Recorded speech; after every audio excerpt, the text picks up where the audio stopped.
মঙ্গলবার সকাল ৯টার দিকে ইসলামী বিশ্ববিদ্যালয় থানা অবিলম্বে ঝাউদিয়া স্থানান্তরের দাবিতে কুষ্টিয়া ঝিনাইদহ মহাসড়কে অবরোধ করে বিক্ষোভ করেন স্থানীয়রা। এতে মহাসড়কের দুই পাশে কয়েক কিলোমিটার এলাকা জুড়ে যানজট সৃষ্টি হয়েছে। ভোগান্তিতে পড়েছেন পথচারীরা। বিক্ষোভকারীদের দাবি, ইসলামী বিশ্ববিদ্যালয় থানা ঝাউদিয়া স্থানান্তর নিয়ে সরকারি প্রজ্ঞাপন জারির পরেও কোনো ব্যবস্থা নেওয়া হয়নি। অবিলম্বে ঝাউদিয়া থানা উদ্বোধন না করা হলে এই আন্দোলন চলবে। ঝাউদিয়া বাজার মাধ্যমিক বিদ্যালয়ের প্রধান শিক্ষক উত্তম কুমার বিশ্বাস বলেন, ৬টি ইউনিয়নের প্রাণকেন্দ্র ঝাউদিয়া। এখানে দীর্ঘদিন ধরে থানা না থাকায় চুরি, ডাকাতি ও ছিনতাই এমনকি হত্যার ঘটনা ঘটছে।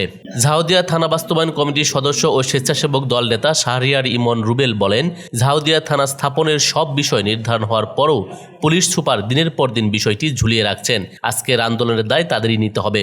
মনোহরদিয়া ইউনিয়নের সাবেক চেয়ারম্যান ও ঝাউদিয়া থানা বাস্তবায়ন কমিটির সদস্য সচিব মোহাম্মদ আয়াত আলী বলেন, ইবি থানার ওসি ইতিমধ্যে আমাদের এখানে এসেছিলেন। আমরা তাকে বলেছি কুষ্টিয়া পুলিশ সুপারকে এখানে আসতে হবে। উনি কবে থানা উদ্বোধন করবেন সেই সিদ্ধান্ত দেওয়ার পর আন্দোলন স্থগিত করব। এ বিষয়ে জানতে চাইলেই কুষ্টিয়া পুলিশ সুপার মিজানুর রহমান বলেন, থানা স্থানান্তরের জন্য বেশ কিছু প্রক্রিয়া রয়েছে, অবকাঠামো নির্মাণের ব্যাপার রয়েছে।